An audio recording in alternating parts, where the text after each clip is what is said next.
Hello, traders. Today is Tuesday, July 22nd. This is my analysis for gold, and we're starting off on the daily time frame. So on the daily time frame, I still think there's a very good likelihood this is an A, this is a B, and we're potentially going to go down for a C of Y. I am definitely watching this 78% and the 88% for a possible end of a wave B and possibly the beginning of a brand new downtrend for that big wave C that we have been waiting for. So taking it all the way down to the 1 hour time frame, we definitely are pushing down right now. We definitely do have a breaker structure on the 1 hour, but I don't really think this breaker structure on the 1 hour proves that this uptrend is over. I think that this move down is potentially just another pullback to this last wave up.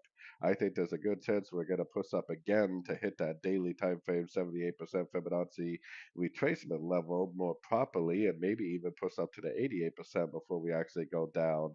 So in my eyes, I am definitely looking at this move down as possibly just a pullback to this last wave up. So if it goes down to any one of these Fibonacci retracement levels, makes a nice impulsive turn to the upside, I definitely would still continue to look for longs. I don't really think that the daily has turned down yet. So anyways, don't forget to check out my free Discord channel, link down here in the corner. Take a look at my website, fxpipcollector.com. And as always, thank you for watching and happy trading.